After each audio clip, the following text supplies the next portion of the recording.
Hello, good day. Welcome back to Salmedia TV. I am Salvatore, host of Salmedia TV. Now, it has been 2 game weeks since the Premier League has returned, and we're going to cover those games.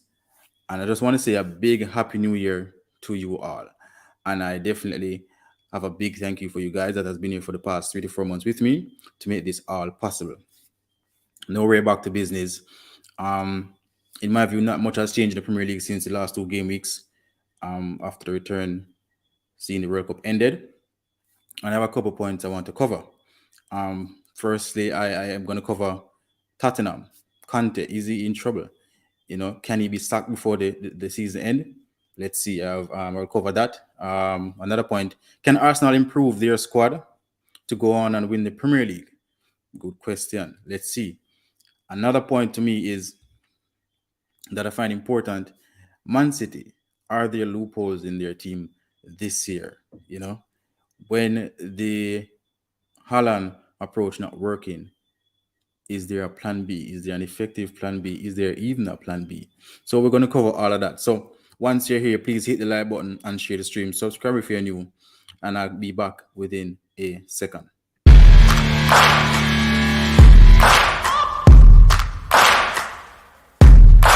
Somebody in the back with a silver.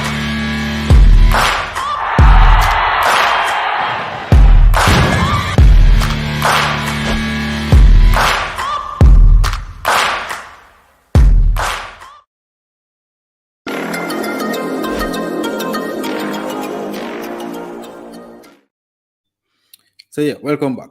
So is Conte in trouble though? I have to say this now. Today, my Spurs, Tottenham Hotspur, they played Aston Villa, Unai Emery's team, and they lost 2-0, right? The game week before, on Boxing Day, they drew 2-2 with Brentford. Now, they were 2-0 down in that game. And it has been a pattern I've realized for Spurs for the whole season. They're always chasing, they're always conceding, coming from behind. Some of them then come from behind and win. Others, they come from behind and draw. So at times, the win will cover up the performance because okay, the most important thing is the 3 points. But it's the way they go about, you know, winning these games and drawing these games. And I've been pointing it out. I've been saying with the squad that Conte has, and with the transfers that came in over the summer, the quality of the coach plus the quality of the team and the players that are there, I just don't think the team is playing as good. No, sorry. After the first around 10 games, it was, you know, a fact that they have had their best start in history. And you find it quite strange. Or say, okay, they're getting the results. But when you look at how they're, playing, it's just not convincing. And I am not convinced personally. I haven't been convinced from the season start.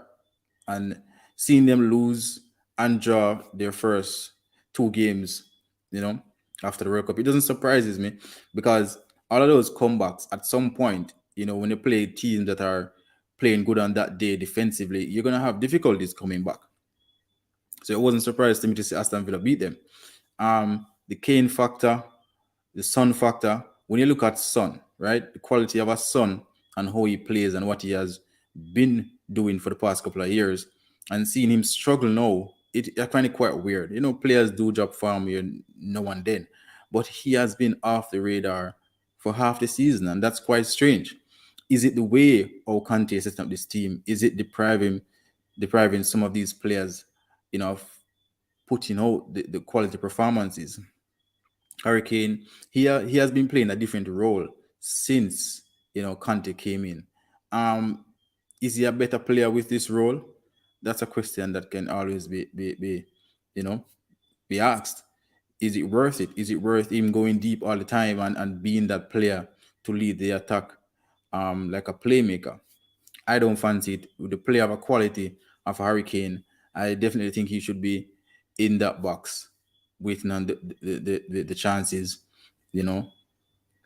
whether it's by left, right, or from a header. So I just didn't like the approach from Conte from the get go this season, and when you look at it, for the most of the games that he have been playing, he plays with five defenders. It might seem like 3-4-3 or 3-5-2, but defensively they're going to drop back as a defender. So they're defending in a five at the back system for the most part, and they're always conceding. So with that one less attacking player, um, is it worth it? Is the team, being productive from it? Are they getting the results required? Are they seeing progress in their performances? And there are so many questions around how he set up the team and how he has the personnel playing, the Son and the Kane. They're not showing us what they have been showing us for the past 3-4 seasons, and it must be a way that the coach is telling them how to play that's affecting them, and that's how I feel. So the question is, will Conte be in trouble, as the season go along? And I personally think that he might be in trouble if it continues to happen. They will keep up with it for a time, but after a while they'll realize that it's not getting the team ahead of where they were, because at the moment we're seeing other teams, passing by them and even extending the lead a lot further than before. So in my view, if the results and the performances don't improve together, there will be question marks over his appointment. He's a top coach though, but so I don't really think that he has a lot to worry about immediately. Um, Top coaches get more time, so maybe he feels he's not really under much pressure for this season. But for example, if the Aston Villa result, if you see more of that coming in, along with the negative performances, then we might hear a lot more about his um, appointment in question. So that's just my take for the Tottenham and Conte situation. I just think that the coach himself not doing enough to get that team to hit form and hit top form or hit peak. That's just how I feel. So let's see if they can improve. Um, Currently, they are fifth in the table, 30 points from 17 games, and that's 2 points behind Manchester United, 4 points behind Newcastle, and they have played a game more than Manchester United. They are 2 points ahead of Liverpool, which plays 16 games, one less than they have done. So Liverpool play that game in hand, they might see themselves in sixth. So that's the pressure that they're under to keep performing at the moment, because the team that is below them, they're right there for the taking, and the teams that are ahead of them, they have the opportunity extend that lead. So for the likes of Spurs and Conte, I just think that they have to improve the performances and get the results with it. I mean, for most people, results are the only thing that's important. Not in my view. As if you want to tell yourself that you're a big team, or you're a team that you know among the top six, as they quote them, I think you have to be performing as good as getting the results. So that's my view there. So my next point I want to cover, right? Manchester United and their steady progress. Now, a lot of people doubted this team early on in the season, right? They lost two games, back to back in the first three games, and it was really bad. Very bad results, Manchester United. And the whole Ronaldo saga came about and all of that. But when they started out that early on in the season, the Ronaldo situation, and they started to play, he will play no one and all. I saw something in that team. They're the only team to beat Arsenal, the team that's leading the table. So I saw something in that team from early, and I'm saying, when I look at the quality of the team, the personnel, they brought in Casemiro, they brought in Ericsson, they brought in a couple of players to help with the squad. And when I look at the team and look at the bench, and I'm like, this is not a bad team. So if Eric Ten Hag can get these players to play together, to fight, to help each other and to play for each other, they can grind and they get quality results. Why so early in the season, a lot of people writing them off? and they started to get results after that, you know, and they were building, and they weren't far off the top two teams, which were Arsenal and Man City at that time. So I didn't disregard them being, among the title contenders because they're close by. They were getting results. They were not conceding goals too often. So in my view, they were doing all the things necessary to be in the conversation. Yes, it was early on in the season, but you have to look at a team and how they're playing, and what are the possibilities. I am not the type of person that's going to wait until it happened to say, "Oh, I knew it would have happened." One from I saw that Manchester United and how they're playing and how they're playing on the Ten Hag in the earlier days, I saw potential, and I was like, Liverpool not playing up to par, Chelsea not playing up to par, a lot of teams not playing well. So why a team that's playing well and playing good, you know, aren't given the credit? So I gave them the credit from early days, and they restart the season now, and in their two games that they played since the return, they beat Nottingham Forest 3-0, and they beat Wolves 2-0. And at the moment, Manchester United, they're fourth, 32 points. They're 4 points behind City. They're 4 points behind Manchester City. So if we're going to say Manchester City is in, you know, a title race with at least 19, 20, 21 games to play, why Manchester United cannot be in the conversation? Why not? They can go on straight now in January, get another striker to replace Ronaldo, get other players to help improve the squad. When you look at the Manchester United players that went to the World Cup, to me, they were the better players coming from one team. When you look at all the players that were performing up to maybe the quarterfinals, they had the most players that are playing on the top level in the World Cup. So why are people doubting this team? Why are Manchester United fans telling themselves that, we don't want to be in a conversation where the Arsenal and City is this season? We're just trying to play for the top four. I mean, you have to reach for the stars, and if you don't get the ultimate prize, you get the second or the third.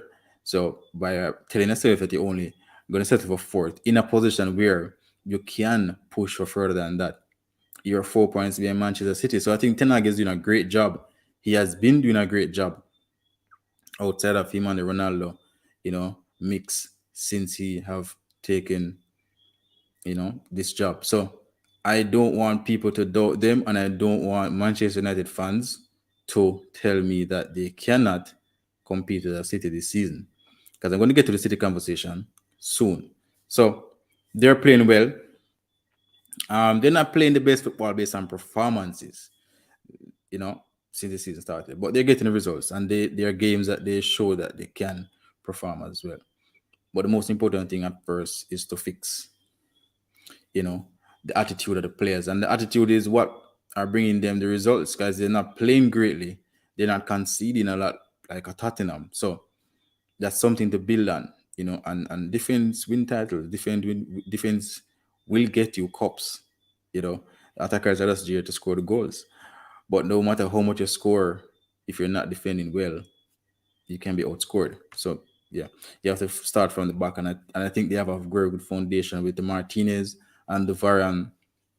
Once they can fix the wing backs, I think ultimately the Manchester United team that we're seeing now, if Ten Hag can continue to improve the squad, they can be in a strong team to reckon next season. To be exact. So that's my view on how they have been. And they looked really strong in the two games they played. Rashford, he didn't start the Wolverhampton game based on disciplinary reasons. So we are seeing that what we've seen with the Ronaldo situation and him, stamping his authority, he's continuing that. So it wasn't just a one-man thing. I just didn't have something against Ronaldo. We're seeing consistency from the coach, and that is important. Let's see how will Rashford react. He did react when he came on and score, but going forward, will he continue to be that troublemaker? Let's see. Moving on to another point now. Manchester City. Are there loopholes in Manchester City team this season? They let go Zinchenko and Gabriel Jesus to Arsenal. I know Arsenal lead the league. Jesus now injured those for Arsenal, but was it the right thing to do to let them go? Could they have convinced them not to leave? Early on in the season, and I looked at how Manchester City was playing, and a couple of games where they drew, right? Or drop points. And I said, I think that this team needs to play with Haaland sometimes, and here why.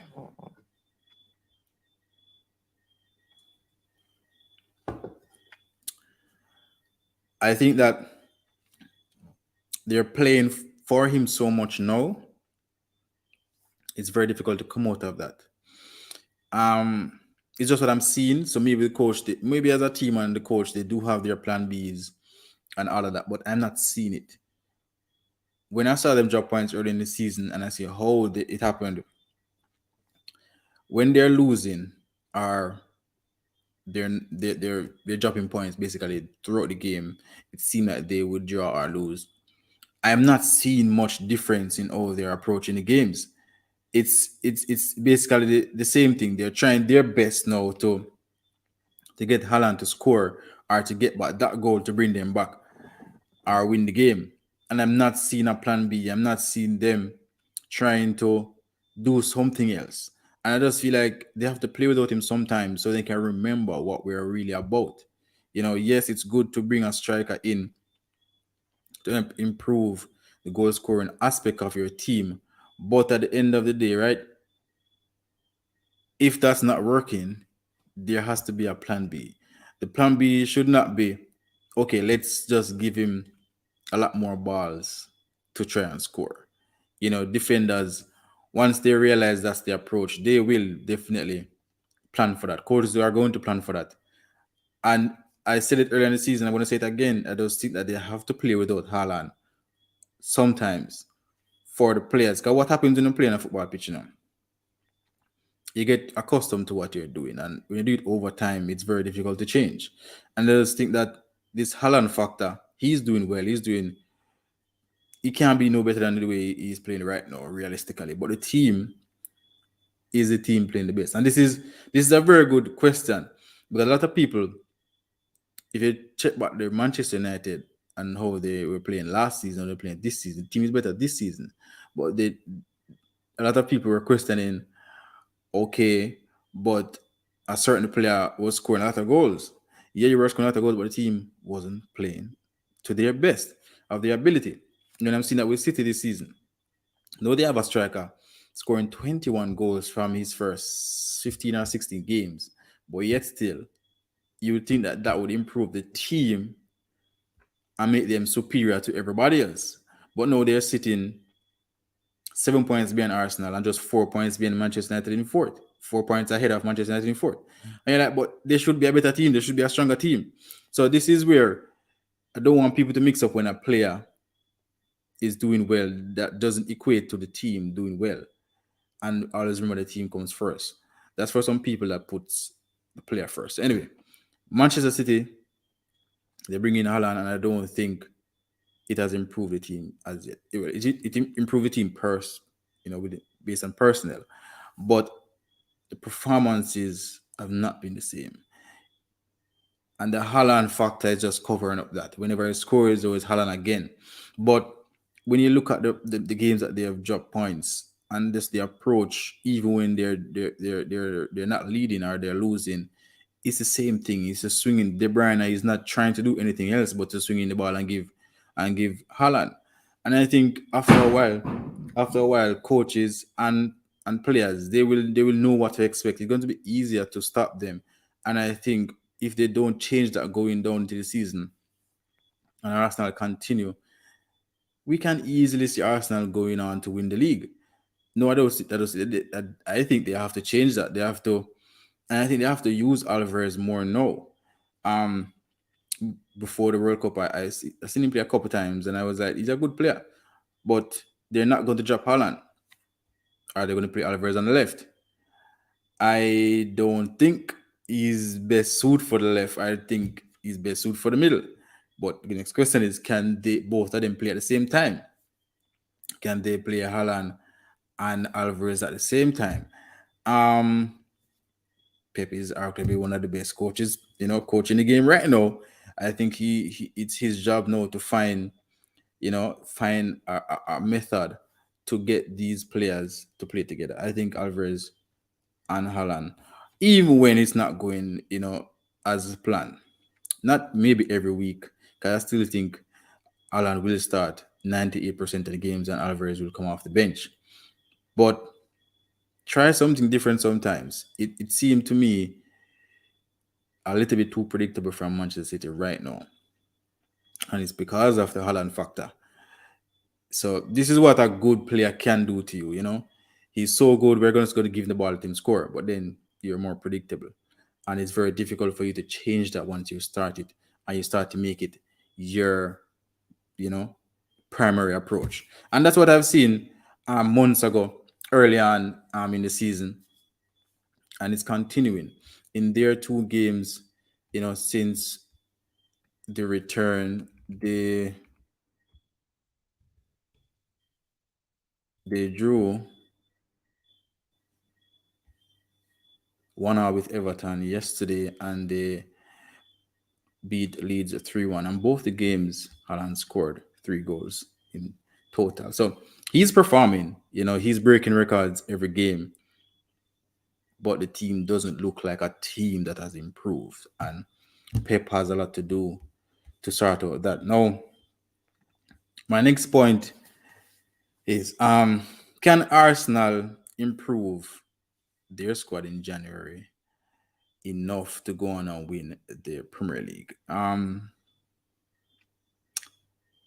The thing is, I don't, barring this bunch that they have now, they got Zinchenko, they got Gabriel Jesus, and they made 1 and 2 transfers leading up to that for the past couple of seasons. Arteta, a great job he has been doing. So I'm not gonna doubt him. They brought in the Martinellis and all those players. I'm not gonna doubt him. But what I've realized over the time is that January transfers, they never not always do great in that season. And what I'm happy about is that they don't rush to try and improve the squad. Because what happens a lot of times that you rush to do that and the player they come in and they don't really make much difference. So can they really get a player in January to come and make the difference to help them to win the Premier League? At the moment, Gabriel Jesus is injured. Gabriel Jesus injured in the World Cup. He has an knee issue at least 2 to 3 months. He's going to be out. He has been out for maybe 3 weeks now. So, it's coming closer for his return, and that's good for them. But they have a lot of games coming in January, a lot of important games. They have Manchester United, they have Tottenham, they have Newcastle next, and I think they have City soon as well. So the games are coming really fast, and they don't really have a world-class striker up front. And the impact that Gabriel Jesus had in the earlier part of the season, he's not there. And no matter how much you can put another player in the spot, he won't bring that same impact. So it's a big loss for them. They still managed to win both their games since the return, and that's good. That's really good. So at the moment, they're doing the job without him. But in the bigger games, you need players like that will, make the big difference. So they're chasing a player from, I think it's Besiktas, Modric. And I haven't watched him that much. So honestly,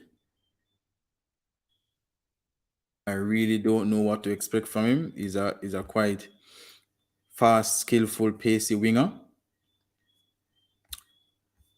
We do need a striker. So is he the emergency signing? When you look at Arsenal bench though, it shows even yesterday in the game versus Brighton, when the changes were made, that's when we kind of lost it in the latter stages. And Brighton, they scored 3 goals, one were pulled back. So our bench is not that good. That's just reality. So can we bring in players to improve the squad itself, as in the bench, with all the FA Cup and the UEFA Cup and the Premier League title charge? Yeah, I think we can easily, improve the depth, and we definitely need that. But can these transfers go on to help them win the league? I'm not too sure. January transfer windows just never always make the big difference, in my view. So if we can bring in a striker, that would be good. In Ketia, I saw him yesterday. He doesn't really provide that outlet to me. Um, Whenever the team is under pressure, Gabriel Jesus would get the ball. He will, you know, draw fouls. He will take the ball and dribble by 2 or 3 players and bring us up the pitch. And Ketia not giving us that. So he's scoring in 2 games. That's good for him and his confidence and for the team. But I think we need another striker. Even when Jesus is here, we need another striker. I think Jesus is that player that can play off a striker. So if we even get another striker going forward, Jesus can play with that player as an alternative. It's just like something that City needs, an alternative. So with or without Jesus, I think we need a striker. And I think, if we can get Modric in as a winger to help out Martinelli and Saka, that would be good. Really good. And Arsenal, we always need a defensive midfielder. The good thing is that Arsenal have kept Partey fit for the most part this season, and it shows. He has been out for like 3 weeks to a month before. We managed in that time, and he has been fit on both sides of that injury, and we look marvelous throughout the season with him fit enough for most of the games. And it shows he hasn't lost a game that he's played this season. He's a big difference. And we have to expect that players can get injured anytime. So we do need to find that defensive midfielder to, help out whenever he's not there and help out. We have 3 cups to play for going on into the last tail of the season. We're gonna have the FA Cup coming up soon. The UEFA Cup will return in February, and the Premier League is as competitive as anyone can think. So we can do with some more bodies in the team, especially winger, to help out the kids that play on our wing. Great players, Martinelli and Saka, and a defensive midfielder again. I think Shaka is a strong player, fit player. He plays a lot of games, and he's always running, he's always going. Do we need someone to also fill? I mean, we have a couple players with the Marquinhos. We bought a couple players to fit in, but whenever they get the chance, it's just not the same. So we do have to improve that bench, definitely. The English player, he's back. He is back. The young English player, let me just check here. He had a long injury. Emil Smith Rowe. He's back. He's in training, full training and all. Can he, hit the form he had last season to come and help out the boys? We'll see. Reels Nelson had a couple good games before the World Cup. I think the World Cup, that break, probably not the best for him. But we do need depth. Fabio Vieira, we're still waiting to see what these guys can offer, and Marquinhos and all. We're still waiting to see what these guys really can offer. And as I said, when they do get the chance, the level of the team really drops. So it's very important for us to try and get people in that can give us the immediate impact. Because you can wait for so long, you can give these guys chances for so long, and no more. So we can do at least a 2 signing in January, the striker and the defensive midfielder. And if you do get Modric, it's good for our wingers. They have been excellent. Will they replace him? Will he replace any of them? No, but he'll be there. As I said, there are a lot of games to play. So yeah, those are my points I want to cover today. And I will do a preview for the upcoming game week. So let me show you guys the table quickly before I go. Now, this is how the table looks after 16, 17 games. Arsenal at the top with 43 points. This is the second highest points a team has ever gotten in the Premier League history. Not just Premier League, but English top flight history. 43 points. The most was 46. I think Manchester City and Liverpool did it in 2018 and 2019 season. And I think it was done, 46 was also done in the 50s. So barring those three league campaigns, this is the highest amount of points a team has gotten at this point of the season. And it's a great achievement for Arteta. I have to give him all the credit for this. You know, I saw signs last season, but the biggest problem last season was when we were without Partey, we didn't have any idea, and it showed. The three games Arsenal lost in April was without him, and Arsenal, they lost Aubameyang January. So you lose your top goal scorer, one of the most important players you have for half of the season, didn't get any replacement, you know. A lot of things why they lost out on top four last season. So if you were looking deeper than that, even the game versus Manchester City they played, I think it was January the 1st or late December.